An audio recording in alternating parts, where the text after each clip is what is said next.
Hello दोस्तों, स्वागत है आपका हमारे इस चैनल टू द पॉइंट में। इस वीडियो में हम डिस्कस करेंगे कि जो एग्ज़ाम्स है वो क्यों नहीं क्लियर हो रहे हैं। मतलब बहुत लोग, मैं खुद भी टच में हूँ, जो लोग बार बार प्रिपरेशन कर रहे हैं, इधर चाहे यूपीएससी हो, एसएससी हो या फिर CHSL, state exams and a lot of things जो कि कर रहे हैं, लेकिन क्लियर एग्ज़ाम नहीं कर पा रहे हैं। एनी हाउ, इस चीज़ को हम थोड़ा ऑब्जेक्टिवली आइडेंटिफाई करेंगे किस चीज़ में क्या प्रॉब्लम हो रही है और कहाँ उनके प्रैक्टिकल सॉल्यूशंस है। ठीक है, प्रैक्टिकल सॉल्यूशंस देखने की ट्राई करेंगे इस वीडियो में। तो ज़्यादा टाइम वेस्ट नहीं करेंगे, सीधा सीधा देखते हैं क्या कुछ चीज़ें चल रही हैं। तो basically how to adopt a psychological approach.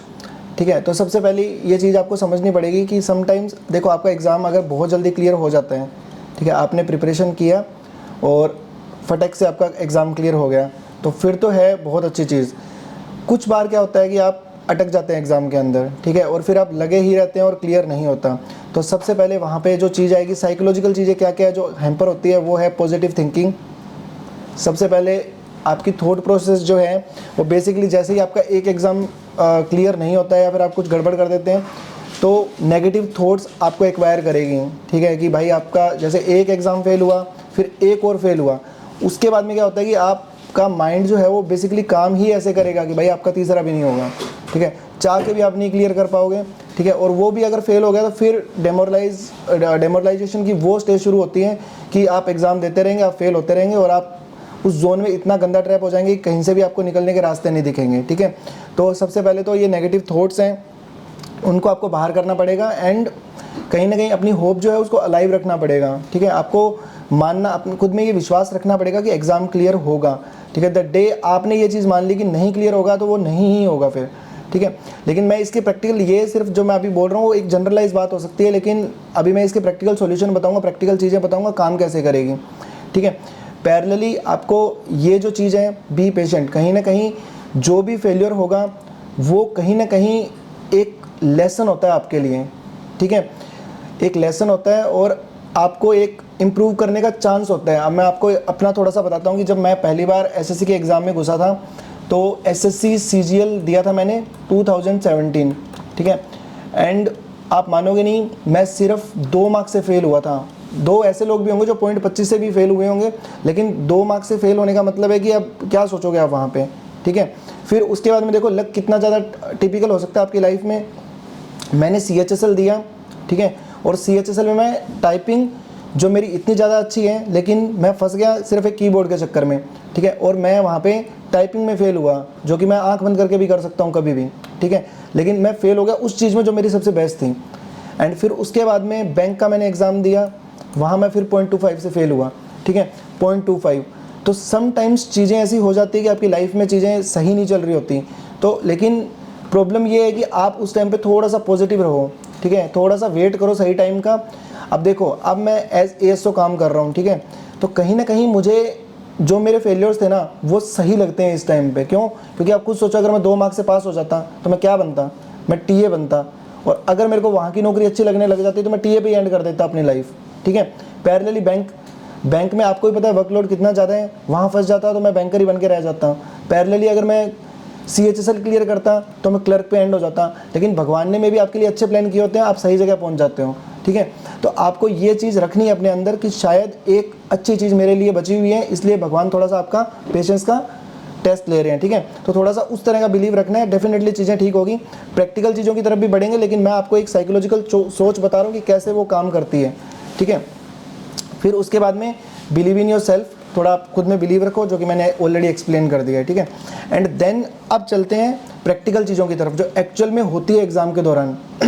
तो देखो, एग्ज़ाम कोई भी हो, ठीक है, आप कोई मर्जी एग्ज़ाम जिसकी भी आप प्रिपरेशन कर रहे हो, आपको चाहे वो एसएससी हो, ठीक है, चाहे वो यूपीएससी हो, चाहे वो स्टेट एग्ज़ाम्स हो, चाहे वो कोई भी एग्ज़ाम्स हो, 2 फैक्टर्स हमेशा काम करेंगे। ठीक है, 2 ही फैक्टर होते हैं किसी भी नोट एग्ज़ाम, किसी भी चीज़ के लिए 2 ही फैक्टर्स होते हैं। पहला है स्टैटिक फैक्टर, ये वो फैक्टर हैं जो आपके कंट्रोल में है बेसिकली। ठीक है, या तो कंट्रोल में है या आप कंट्रोल में कर सकते हो, ये है वेरिएबल। ठीक है, जिन पे आपका कोई भी कंट्रोल नहीं है, आप कुछ भी नहीं कर सकते कैसे चीज़ें चल रही हैं। ठीक है, स्टैटिक फैक्टर में जो चीज़ें हैं वो है सिलेबस।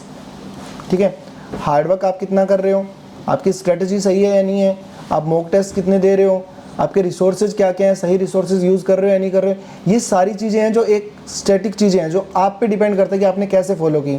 ठीक है, मान लो आप किसी अगर मैं हार्डवर्क की बात करूँ, किसी भी एक फैक्टर को पकड़ के बात करें, हार्डवर्क की बात करूँ, अब आप 2-2 घंटे पढ़ रहे हो, आपको लगता है एग्जाम क्लियर हो जाएगा, आपके कॉम्पिटिटर हैं वो 8-8 10-10 घंटे मेहनत कर रहे हैं, तो डेफिनेटली कहीं ना कहीं आप थोड़ा सा पीछे रह गए हैं उन चीज़ों में। ठीक है, तो वो लोग ही निकलेंगे, वो टैलेंटेड हैं प्लस मेहनत कर रहे हैं, तो डेफिनेटली उनके चांसेस ज़्यादा होंगे। पैरेलली आपने कहाँ से मॉक टेस्ट किए, क्या किए, आपने रिसोर्सेज क्या क्या यूज़ किए। ठीक है, लोग आपसे एडवांस चीज़ें यूज़ कर रहे हैं, आप बिल्कुल हल्की फुल्की चीज़ें पढ़ रहे हैं, आपको लग रहा है सिलेक्शन होगा, तो देखो चांसेस उनके ही ज़्यादा हैं आपके कॉम्पिटिटर्स के। तो ये सारे हैं स्टैटिक फैक्टर जो आपके कंट्रोल में है बेसिकली, जो आप चीज़ें हैंडल कर सकते हो। फिर आते हैं वेरिएबल। वेरिएबल क्या क्या है, अब जैसे एसएससी है, ठीक है, ये जनरलाइजेशन है, एक्चुअली नॉर्मलाइजेशन है। ठीक है, तो नॉर्मलाइजेशन हो गया एसएससी के अंदर, अब उस पर आपका कोई कंट्रोल नहीं है। ठीक है, समटाइम्स कुछ लोगों के मार्क्स बढ़ के ऊपर चले जाते हैं, कुछ के नीचे हो जाते हैं, कुछ पास होते होते फेल हो जाते हैं, तो इसमें आप कुछ भी नहीं कर सकते हैं। ठीक है, वो ऐसा ही है। एंड लीगल इश्यूज़, अब कोर्ट केस हो गया, कुछ भी हो गया, एग्ज़ाम डिले हो रहे हैं। ठीक है, एंड सब्जेक्ट की अंडरस्टैंडिंग में वेरिएशंस चल रहे हैं, कुछ टेक्निकल डिफिकल्टीज़ आ गई, जैसे कि मेरे साथ हुआ था जब मैं टाइपिंग टेस्ट दे रहा था, तो मेरा कीबोर्ड ख़राब हो गया। अब मैं कीबोर्ड सही करवाता तब तक वो पूरा हो जाता मेरा। ठीक है, तो मैं उसी से ही करता रहा ट्राई कि हाँ यार स्पेस दब जाए, मेरा एक्चुअली स्पेस ख़राब था उसके अंदर, कीबोर्ड के अंदर। ठीक है, जिसकी सबसे ज़्यादा ज़रूरत होती है। तो समटाइम ऐसी टेक्निकल डिफ़िकल्टी की वजह से भी आपका हो सकता है ख़राब, लेकिन वही है कि ये सारे वेरिएबल चीज़ें हैं, इसमें आपका कोई कंट्रोल नहीं है। तो अब सॉल्यूशंस क्या हैं वो भी देखेंगे, लेकिन ये वो चीज़ें हैं जो कंट्रोल और अनकंट्रोल्ड चीज़ें आपकी जो एग्ज़ाम है लाइफ की किसी भी सिचुएशन में चल रही है। उसके बाद में देखो, इन कंट्रोल जो होगा वो हमेशा स्टैटिक फैक्टर होगा, मैंने आपको बता दिया, जो स्टैटिक चीज़ें हैं वही कंट्रोल में होगी। वेरिएबल हमेशा आउट ऑफ कंट्रोल होंगे, आपकी किस्मत, आपका जो टेक्निकल डिफ़िकल्टीज़ है या किसी भी इस तरह की चीज़ें, उनको आप कंट्रोल नहीं कर सकते, चाह के भी नहीं कर सकते। लास्ट में आप सिर्फ भगवान को दोष ही दोगे। ठीक है, आप ये बोलोगे भगवान ने साथ नहीं दिया, और कुछ भी नहीं है, बस ये एक्चुअली आप भगवान को ही देना पड़ेगा आपको ये दोष कि भाई इस वजह से मेरा नहीं हो रहा। ठीक है, लेकिन ये है वो चीज़ें जो एक्चुअली कंट्रोलेबल हैं, और आपको कंट्रोलेबल ही कंट्रोल करनी है, यहाँ से कुछ भी नहीं होना, कुछ भी वर्क नहीं करती ये चीज़ें। ठीक है, ये लास्ट में इधर भगवान है इसके लिए या फिर कुछ और होगा, लेकिन ये है रियल चीज़ें जिन पे आपको एक्चुअल में मेहनत करनी है। ठीक है, तो कहीं ना कहीं ये जो मैंने लिखा है मैसेज क्या है इन सारी बातों का, कि focus only on what is controllable, और बाकी आपको एक्सेप्ट करना है जो भी हो रहा है अपनी लाइफ में। ठीक है, चाहे वो कीबोर्ड ख़राब हुआ हो, चाहे आप 2 मार्क्स से फेल हुए हो, चाहे आप 0.25 से फेल हुए, आपको मान लेना है कि भाई नहीं लिखा हुआ, नहीं ही मिलेगा। ठीक है, नथिंग इज़ दैट कि हार्डवर्क कितना कर रहे हो। ठीक है, अब देखो, तो कहीं ना कहीं बैड लक बिल्कुल वर्क करती है ये चीज़। ठीक है, मैं कितने ही लोग ऐसे देखता हूँ अपनी लाइफ में जिनका एक्चुअल में ये फैक्टर काम करता है बैड लक वाला। ठीक है, मैंने काफ़ी टाइम तक भुगता है इस चीज़ को, तो ये समटाइम्स आपको एक्वायर कर लेते हैं, तो कहीं ना कहीं आप इस बैड लक के उसमें फंस जाते हैं जोन में। लेकिन इसको कैसे हैंडल किया जा सकता है, फर्स्ट पेशेंस। ठीक है, कहीं ना कहीं थोड़ा धैर्य रखना पड़ेगा, स्मार्ट वर्क करना पड़ेगा। देखो ये बहुत इंपॉर्टेंट चीज़ है। ठीक है, धैर्य रख लोगे, लेकिन कहीं ना कहीं जो गलतियां हुई है उनको आइडेंटिफाई करके चीज़ें अपने हिसाब से पॉजिटिवली हैंडल करनी है कि ये चीज़ें मैंने कमी रखी है, इन चीज़ों को मैं ठीक करूँगा। ठीक है, और उसके बाद में डिटर्मिनेशन। ठीक है, कुछ आपको निश्चय करना पड़ेगा कि कहीं ना कहीं मेरे से कुछ गलतियाँ हुई जो मैं ठीक करूँगा और आपके लिए सही रास्ते खुलेंगे।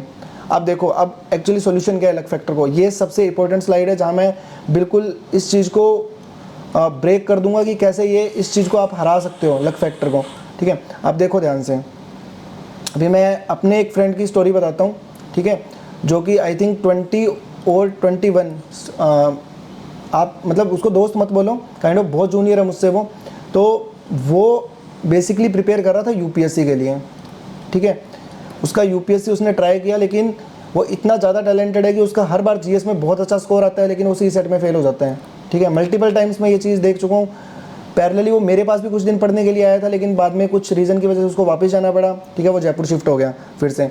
फिर उसके बाद में उसने आरएएस वाली तैयारी शुरू की, जो आपका ये स्टेट एग्ज़ाम है, स्टेट पीसीएस वाला एग्ज़ाम है, उसकी उसने तैयारी शुरू करी।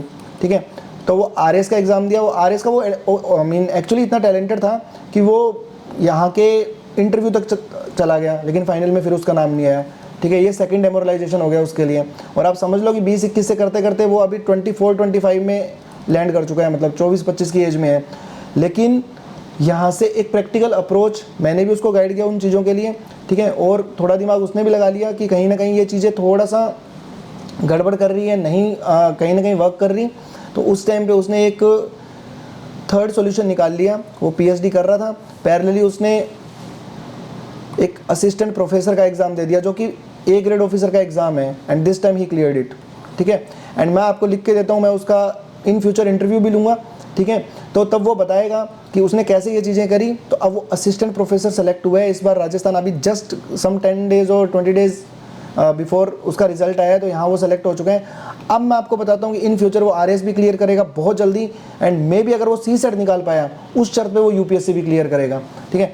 अब इस चीज़ से क्या समझ में आता है, ठीक है, इस चीज़ से आपको ये समझना पड़ेगा कि समटाइम जो आपका मेन स्ट्रीम चीज़ें होती है, ठीक है, समटाइम जो आपकी मेन स्ट्रीम चीज़ें होती है, जैसे किसी के लिए यूपीएससी होगी, वो किसी के लिए एसएससी होगी, किसी के लिए सीएचएसएल होगा, या फिर इस तरह की कोई भी एक चीज़ होगी, ठीक है।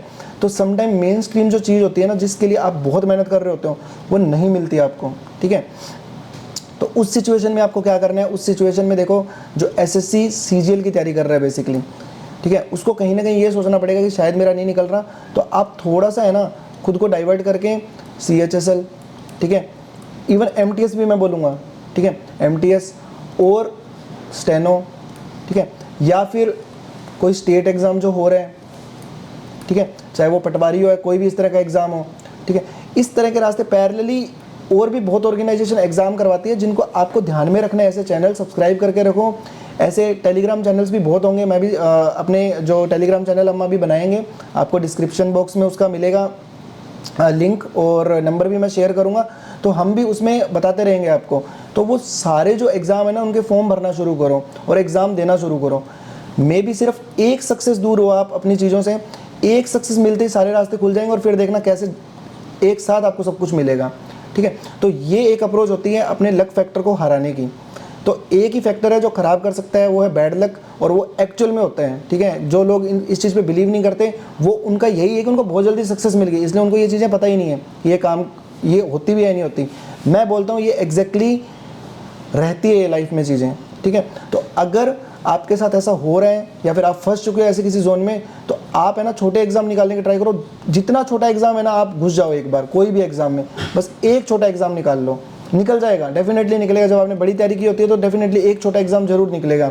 तो जैसे ही आपका एक एग्जाम निकलेगा, वो एक रास्ता होगा, वो एक कॉन्फिडेंस ब्रिंगिंग चीज़ होगी आपकी लाइफ में। जो आप डेमोरलाइज हो चुके हो, आपका बिल्कुल आप हताशा की तरफ चले गए हो, वहाँ से एक छोटी सी सक्सेस मिलेगी, आपका वापस जो एनर्जी थी, जो स्ट्रेंथ थी, जो आपके अंदर पॉजिटिविटी थी, वो वापस आपको एक्वायर कर लेगी। और जैसे ही वो होगा, आप एकदम से सारी चीज़ें जो लाइफ में चाहते थे वो होने लगेगी आपके, और बिल्कुल होती है। मैंने बहुत लोगों को ऐसे देखा है। तो ये आपको एक लक फैक्टर को ब्रेक करने का एक तरीका है, और यही एक प्रैक्टिकल सॉल्यूशन, और कोई भी सॉल्यूशन नहीं है। आप कितने मर्जी हवन यज्ञ कुछ भी कर लो, कोई फ़ायदा नहीं होगा। यही एक प्रैक्टिकल सॉल्यूशन है उन चीज़ों को ब्रेक करने का, और यही आपको करना है, ठीक है। तो इस तरह से चीज़ों को देखने, ये मैंने यहाँ पे लिख भी दिया है कि न्यू स्ट्रेटजीज अडोप्ट करो, मल्टीपल एग्जाम्स, जो मैंने इतना जोर दे के बताया है उस पर ध्यान दो, ठीक है। छोटी छोटी चीज़ों पर सक्सेस प्राप्त करने की कोशिश करो। एक सक्सेस सब कुछ ले आएगी वापस लाइफ में, ठीक है। और एक स्मॉल सक्सेस, वो जो कॉन्फिडेंस चला गया था उसको ले आएगा वापस। जैसे ही वो आएगा सब कुछ तोड़ दोगे आप, ठीक है। तो यही एक सॉल्यूशन है, एंड इस चीज़ पे ध्यान देना है। तो फिर से वही जनरलाइज बातें हैं, ठीक है। पॉजिटिव थिंकिंग, विल पावर, यही आपको कहीं ना कहीं विन दिलवाएगी। नेगेटिविटी को हरा दो, छोटी छोटी विक्ट्री को सेलिब्रेट करो। छोटी विक्ट्री बड़ी विक्ट्री अपने आप कन्वर्ट करा देगी। और थोड़ा सा पेशेंस रखो। ये जो चीज़ें हैं एग्ज़ाम, वो डेफिनेटली एक पेशेंस वाली चीज़ है। आपको पूरा कंप्लीटली सर्वाइव करना है। मतलब it can be a process of 1 year, और it can last up to 4 to 5 years as well, ठीक है। लेकिन एवरी टाइम वर्थ इट होगी। मतलब आप 3-4 साल में भी अगर गवर्नमेंट जॉब, एक अच्छी जॉब में लैंड कर जाओगे, तो वो वर्थ इट होगी। आपको लगेगा कि हाँ यार, मैं अच्छा पैसा कमा रहा हूँ और अच्छी मेरी लाइफ है, ठीक है। अच्छी आपको स्टेबल चीज़ें मिल जाएंगी, तो वो वर्थ इट होती है। 3-4 की मेहनत के बाद वो वर्थ इट होती है, ऐसा कुछ भी नहीं है। तो इस तरह से आपको तैयार करना है। और बाकी जो भी, अगर आपकी लाइफ में भी किसी भी तरह की इस तरह की सिचुएशन चल रही है, आपको गाइडेंस की प्रॉब्लम चल रही है, या फिर एसएससी सीजीएल बेसिकली मैं फोकस कर रहा हूँ इस टाइम पे, एसएससी का कोई भी एग्जाम मैं फोकस करूँगा, एसएससी सीजीएल, सीएचएसएल, एमटीएस, या इस तरह का कोई भी एग्जाम हम फोकस करेंगे। तो अगर आपके साथ ये सारी चीज़ें हो रही है, तो मैं डिस्क्रिप्शन बॉक्स में एक टेलीग्राम लिंक डालूंगा, उसको सब्सक्राइब कर लीजिए। और पैरेलली मैं नंबर भी डालूंगा, तो आप मुझसे कॉन्टैक्ट कर सकते हैं उस चीज़ पे। और उसके बाद हम एक कम्युनिटी डेवलप करेंगे जिसमें मैं डेफिनेटली पूरी तरह से हेल्प करूँगा। जो भी आपकी प्रॉब्लम है वहाँ से आपको सही डायरेक्शन में ले आएंगे और आपका सिलेक्शन ज़रूर करवाएंगे। Thank you guys.